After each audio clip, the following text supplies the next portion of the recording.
Questo servizio è offerto da FDL Studio, servizi web e grafica per la vostra azienda. L'alienazione dell'attuale sede del municipio è stata deliberata nell'ultima riunione del Consiglio Comunale. Alienazione prevista ed affrettata in quanto il ricavato servirà a finanziare il completamento dei lavori nella nuova sede di Villa Vallaresso. Servono circa 500.000 euro, 150.000 rappresentano il contributo regionale, gli altri 350.000 li deve tirare fuori l'amministrazione comunale dalle sue casse. I lavori effettuati nella villa sono a grezzo avanzato, sempre sottoposti alla vigilanza della Sovrintendenza di Venezia. Mancano tutta l'impiantistica interna, la pavimentazione del terzo piano e la sistemazione esterna. Abbiamo sentito il sindaco Daniele Mocellin. Qual è lo stato della Villa Vallaresso dove dovrebbe essere trasferito in futuro il municipio? Lo stato della villa è quello di un grezzo avanzato dove sono state ultimate le opere murarie strutturali, i pavimenti del piano terra e piano primo, e i serramenti esterni e ci sono le predisposizioni per gli impianti idraulico ed elettrico. Quanto avete bisogno di contributi per finire gli impianti interni? Con l'assessore Peruzzi si è fatta una valutazione, diciamo, di quelli che possono essere i costi per l'ultimazione dei lavori e i costi preventivati si aggirano sui 500.000 euro. La copertura di questi costi avverrà in parte con il contributo della Regione Veneto che è stato stanziato per 150.000 euro e per la parte residua l'amministrazione si è già mossa con l'alienazione della vecchia sede comunale.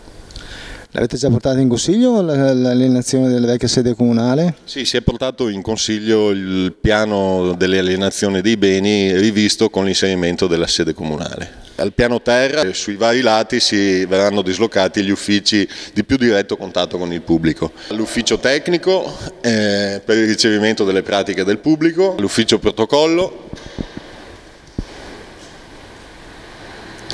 Sempre al piano terra abbiamo i servizi sociali.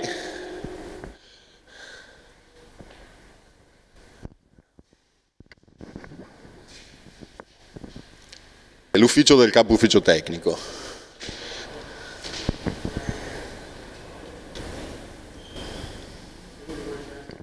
Accediamo al piano primo per questa scala che è stata restaurata, possiamo apprezzare l'ottimo lavoro svolto ed accediamo così all'androne del piano primo.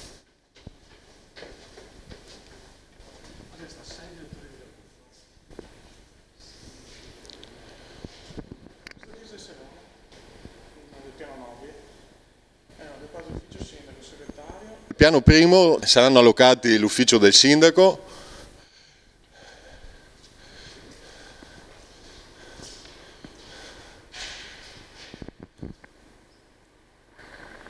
l'ufficio del segretario comunale,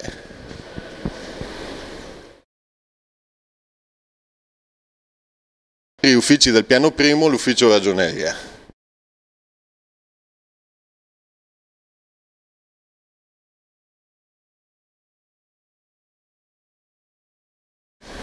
Ecco, da questo ufficio dove partirà l'ascensore per il piano secondo, dove sarà allocata la sala consigliare, c'è anche il passaggio per collegare la parte del palazzo storico alla parte di nuova costruzione dove verrà allocato l'ufficio anagrafe. Arrivati al secondo piano troviamo sulla destra e sulla sinistra rispettivamente la sala giunta e la sala per gli assessori, la sala consigliare e una terza stanza dove arriverà, diciamo, l'ascensore dal piano primo. Come si può notare qui i pavimenti sono ancora da ultimare. A distanza di quasi 6 anni, la villa si trova sulla dirittura d'arrivo, ma quando taglierà il traguardo ancora non si sa.